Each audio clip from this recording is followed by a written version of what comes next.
Hello everyone, welcome to शिक्षक prep. तो friends, ये सीटेट 2023 के लिए ईवीएस के मोस्ट इंपॉर्टेंट क्वेश्चंस हैं। ये सारे क्वेश्चंस आपसे प्रीवियस ईयरली पूछे गए हैं। ठीक है, तो चलिए स्टार्ट करते हैं आज का सेट। सबसे पहला क्वेश्चन है आपके सामने, पर्यावरण अध्ययन के शिक्षक के रूप में आप बच्चों को चिड़ियाघर ले जाने की योजना बनाते हैं। आप बच्चों को निम्नलिखित में से कौन सी गतिविधि करने की अनुमति नहीं देंगे। ठीक है, कौन सी नहीं देंगे पूछा है। चलिए ऑप्शन देखते हैं। पहला है चिड़ियाघर के जानवरों के लिए बहुत सारी खाने की सामग्री ले जाना। दूसरा है चिड़ियाघर के विभिन्न जानवर कौन सा भोजन खाते हैं यह पता लगाना। तीसरा है चिड़ियाघर में जिन जानवरों को वो देखेंगे उनकी फ़ोटो एकत्रित करना। एंड चौथा है चिड़ियाघर में उन्होंने जो देखा उसका चित्र बनाने के लिए उनकी ड्राइंग की कॉपी को साथ में लेकर जाना। तो देखिए, अब इसमें से 3 ऑप्शन ऐसे होंगे जो पॉजिटिव होंगे, जो बच्चे कर सकते हैं, और एक ऑप्शन होगा जो कि नहीं करना चाहिए। तो वो आपको ढूंढना है। तो इसका करेक्ट आंसर हो जाएगा फ्रेंड्स ऑप्शन ए। ठीक है, यानी कि चिड़ियाघर के जानवरों के लिए बहुत सारी खाने की सामग्री ले जाना, ये चीज़ आप बच्चों से नहीं करवाएंगे। ठीक है, तो यही इसका करेक्ट आंसर हो जाएगा। और बाकी सारे आप देखिए, ये सब आप कर सकते हैं, उनके बारे में पता लगा सकते हैं कि वो कौन सा भोजन खाते हैं। दूसरा, आप उनकी फ़ोटो ले सकते हैं।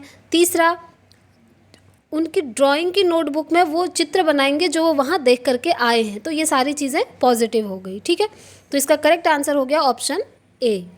नेक्स्ट क्वेश्चन देखेंगे।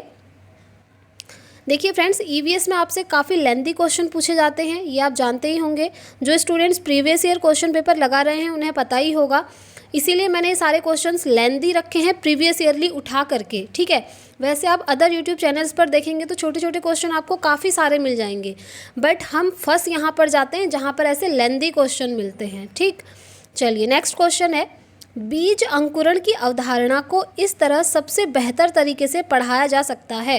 यानी कि आपको बताना है कि किस तरीके से पढ़ा सकते हैं आप बीज अंकुरण की अवधारणा को सबसे बेस्ट तरीके से। पहला है बीज बोने, अंकुरण के विभिन्न चरणों का अवलोकन करने और उनका चित्र बनाने की गतिविधि को बच्चों को निष्पादित करने के लिए कहना। दूसरा है अंकुरित बीजों की फ़ोटो दिखाना। तीसरा है कक्षा में अंकुरित बीजों को दिखाना और अंकुरण की प्रक्रिया को स्पष्ट करना। एंड चौथा है बोर्ड पर चित्र बनाते हुए अंकुरण के चरणों को प्रदर्शित करना। तो देखिए, पेडागोजी में ना हमेशा याद रखिएगा, सीटेट में जहाँ भी बच्चों को गतिविधि करने को देंगे, जहाँ भी बच्चे किसी काम में एक्टिव हैं, यानी कि खुद से वो अगर कोई काम कर रहे हैं, तो वो ऑप्शन आपका हमेशा राइट होता है। याद रखिएगा इस चीज़ को। ठीक है, इसीलिए इस क्वेश्चन का आंसर हो जाएगा ऑप्शन फर्स्ट, क्योंकि यहाँ पर बच्चे खुद से गतिविधि कर रहे हैं। ठीक, चलिए आगे बढ़ते हैं। नेक्स्ट क्वेश्चन देखेंगे। मोरा और दिव्या छोटी लड़कियाँ हैं। मोरा नहीं, बेसिकली यहाँ पर मीरा है। ठीक है, मीरा और दिव्या छोटी लड़कियाँ हैं। मीरा समोसे, कटलेट और डबल रोटी खाना पसंद करती है, जबकि दिव्या ऐसा भोजन पसंद करती है जिसमें लौह तत्व की कमी हो, यानी कि आयरन की कमी हो। ठीक है, मीरा और दिव्या को निम्नलिखित बीमारियों में से क्रमशः कौन सी बीमारी है। यानी कि आपको ये बताना है किस बीमारी में मनुष्य की बॉडी में लौह तत्व की कमी हो जाती है। तो वो बीमारी कौन सी होती है? वो होती है एनीमिया और मोटापा। ठीक है, ऑप्शन डी इसका करेक्ट आंसर होगा। चलिए आगे बढ़ते हैं। नेक्स्ट क्वेश्चन, फोर्थ क्वेश्चन है आपके सामने।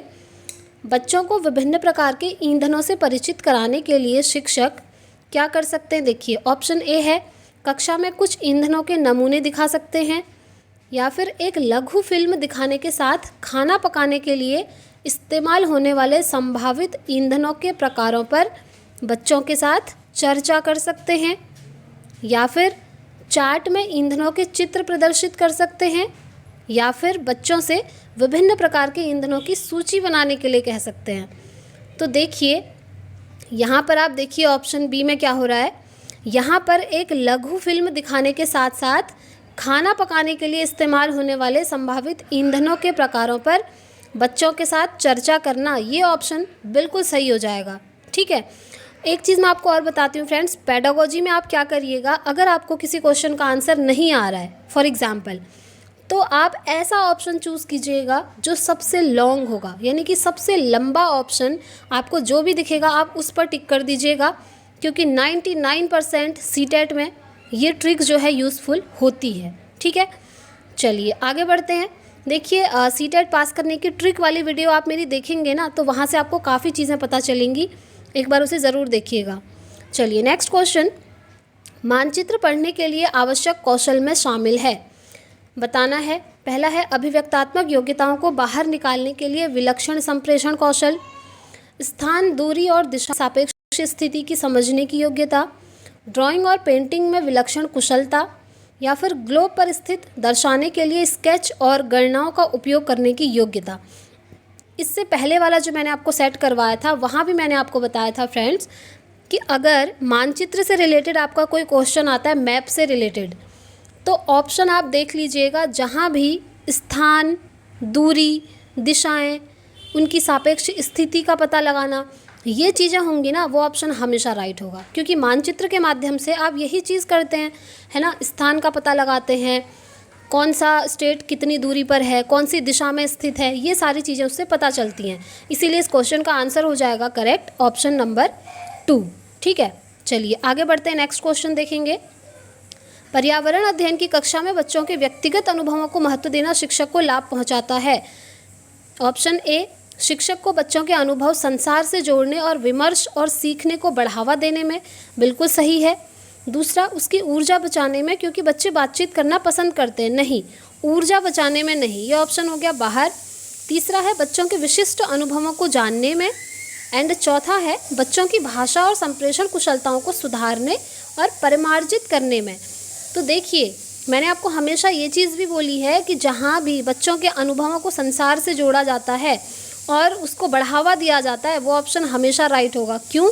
क्योंकि आप किसी भी सब्जेक्ट को बच्चों को पढ़ाओ, चाहे ईवीएस में आए, सीडीपी में आए, मैथ्स, हिंदी, इंग्लिश, किसी भी सब्जेक्ट में ऐसा क्वेश्चन आए जिसमें ये पूछा हो कि बच्चों के व्यक्तिगत अनुभवों को महत्व देना क्यों ज़रूरी है। क्यों? क्योंकि इससे बच्चे के जो अनुभव होते हैं वो संसार से जुड़ पाते हैं, पहली बात, और वो जो है उसको सीखने में बहुत ज़्यादा हेल्प करते हैं। ठीक है, तो कोई भी चीज़ बच्चे के रियल लाइफ से कनेक्टेड अगर ऑप्शन में आपको दिख रही है तो वो ऑप्शन आप हमेशा सही कर दीजिएगा। नेक्स्ट क्वेश्चन देखेंगे।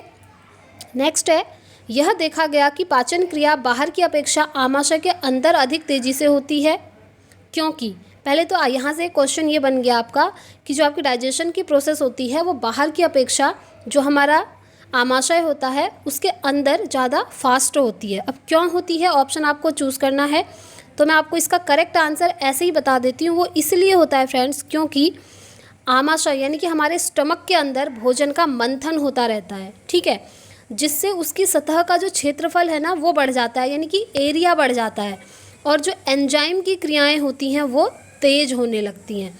इसीलिए पाचन क्रिया हमेशा बाहर की अपेक्षा हमारे स्टमक के अंदर अधिक तेज़ी से होता है। ठीक है, तो ये आप याद रखेंगे, ऑप्शन 2 इसका करेक्ट आंसर है। ठीक, चलिए आगे बढ़ते हैं। नेक्स्ट क्वेश्चन, निम्नलिखित कथनों में से कौन सा प्राथमिक स्तर पर पर्यावरण अध्ययन पढ़ाने का उद्देश्य नहीं है?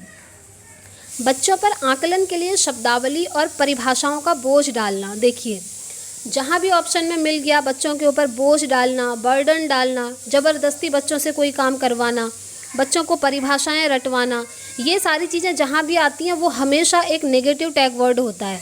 और ऑप्शन में देखिए नहीं है पूछा है, नेगेटिव पूछा है, तो यही इसका करेक्ट आंसर हो जाएगा। ठीक है, क्योंकि बच्चों पर आकलन के लिए शब्दावली और परिभाषाओं का बोझ डालना ये पर्यावरण अध्ययन का उद्देश्य बिल्कुल नहीं होता है। ठीक, और ऑप्शन भी देख लेंगे, जीवन और पर्यावरण के सरोकार रखने वाले मूल्यों को आत्मसात करना, ये बिल्कुल सही है। प्राकृतिक और सामाजिक वातावरण के बारे में उत्सुकता जगाना, सही है। बच्चों को खोजने की क्रियाओं में लगाना तथा व्यावहारिक क्रियाएं करवाना जो संज्ञानात्मक और मन संचालक कौशलों के विकास में सहायक होती हैं, ये भी बिल्कुल सही बात है। ठीक है, तो ये तीनों तो सही हैं, और ये चीज़ इसमें नहीं होती है, ऑप्शन 1, और नहीं पूछा है क्वेश्चन में, तो यही इसका करेक्ट आंसर हो जाएगा। ठीक है, चलिए आगे बढ़ते हैं। नेक्स्ट क्वेश्चन देख लेंगे। देखिए, ये जो क्वेश्चन आप देख रहे हैं ये ईवीएस में भी पूछा था पिछली बार एक ऑनलाइन वाली शिफ्ट में, और साथ ही साथ साइंस में भी पूछा था। तो साइंस वाले स्टूडेंट्स भी इस क्वेश्चन को देखिए। भैंस की पीठ पर अक्सर बगुला पक्षी बैठा दिखाई देता है, ऐसा इसलिए होता है क्योंकि बगुला जो है भैंस की पीठ पर क्यों बैठता है, ये क्वेश्चन है। ठीक है, ऑप्शन है क्योंकि भैंस की पीठ पर परजीवी कीट को वो खाता है, या फिर घास में पाए जाने वाले कीट को खाता है। देखिए, अगर वो घास में पाए जाने वाले कीट को खाता तो वो भैंस की पीठ पर क्यों बैठता, है ना, कॉमन सेंस वाली बात है। तो ऑप्शन बी बाहर हो गया। नेक्स्ट है, भैंस की पीठ पर बैठकर गाना पसंद करता है। वो गाने के लिए थोड़ी बैठता है, यहाँ तो पूछा है कि वो अक्सर क्यों बैठता है, गाने के लिए नहीं बैठता है, ठीक है। उड़ने के बाद थोड़ा आराम करता है। भैंस की पीठ पर क्यों बैठता है पूछा है, तो यहाँ तो दे दिया कि उड़ने के बाद आराम करता है, ये वैसे ही बाहर हो गया। तो देखिए 3 ऑप्शन एलिमिनेट हो गए। आप एलिमिनेशन मेथड से भी अपने आंसर तक पहुँच सकते हैं। तो इसका करेक्ट आंसर हो जाएगा ऑप्शन ए, भैंस की पीठ पर परजीवी कीट को खाता है। कौन? बगुला, इसीलिए वो भैंस पर बैठता है, ठीक है। चलिए आगे बढ़ते हैं और नेक्स्ट क्वेश्चन देख लेते हैं। पर्यावरण अध्ययन की पाठ्य पुस्तक में रेलवे टिकट का एक नमूना। ऑप्शन ए, निष्कर्ष पर पहुंचने की बच्चों की कुशलता का विकास करता है। कहने का मतलब है पर्यावरण अध्ययन की पाठ्य पुस्तक में रेलवे टिकट का एक नमूना दिखाया है, ठीक है। आपने एनसीईआरटी पढ़ ली होगी, तो वो क्यों दिखाया है उसके पीछे का रीज़न पूछा है।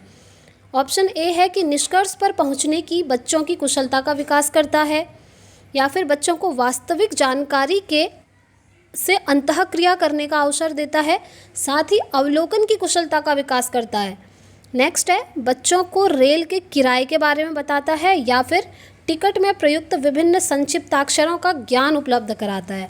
तो देखिए रेलवे टिकट के बारे में इसलिए बताया है ईवीएस की पाठ्य पुस्तक में, क्योंकि बच्चों को वास्तविक जानकारी से अंतःक्रिया करने का अवसर दें। क्योंकि जब बच्चे बड़े हो जाएंगे या छोटे भी होते हैं तो वो रेल से ट्रैवल करते हैं, है ना, तो वास्तविक जानकारी उनको मिले और साथ ही वो ऑब्जर्व कर पाएँ उस चीज़ को, ठीक है। तो इस चीज़ का डेवलपमेंट बच्चों के अंदर करना होता है, इसलिए ऑप्शन 2 इसका करेक्ट आंसर हो गया।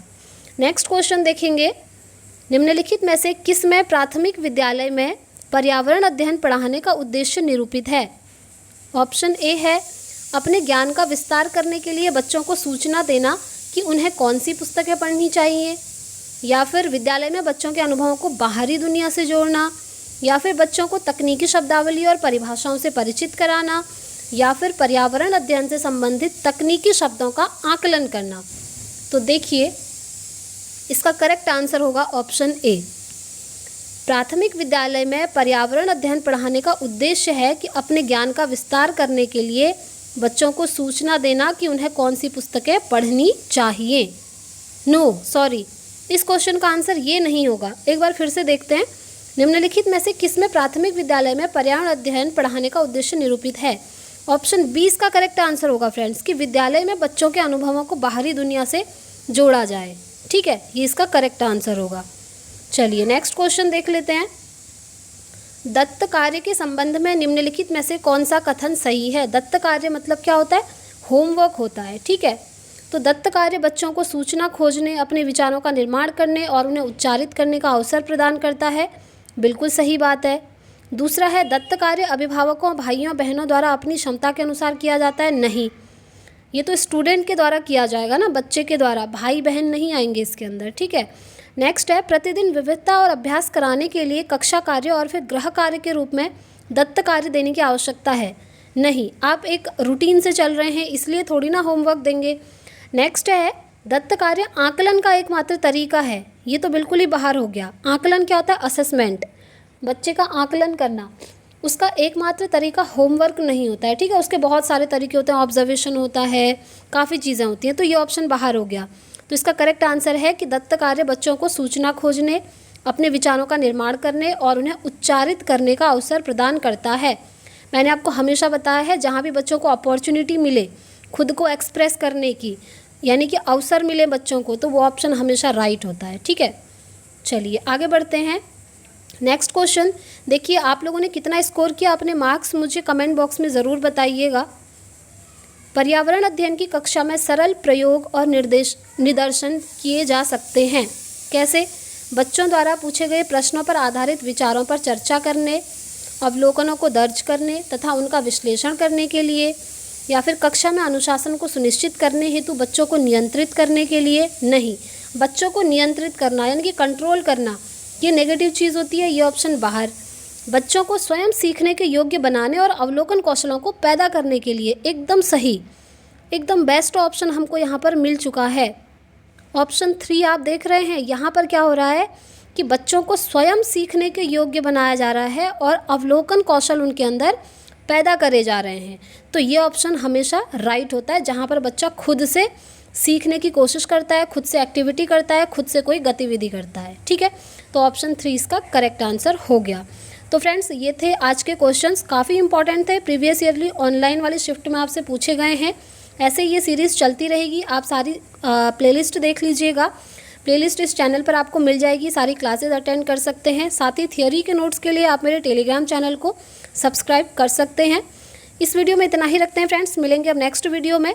अगर आप चैनल पर नए हैं तो चैनल को सब्सक्राइब कर लीजिएगा, क्योंकि यहाँ पर आपको ऐसी इंपॉर्टेंट वीडियोज़ मिलेंगी और साथ ही टीचिंग से रिलेटेड अपडेट्स भी मिलती रहती हैं। ठीक है, सो मिलते हैं नेक्स्ट वीडियो में, तब तक के लिए thank you, bye bye, take care, all the very best.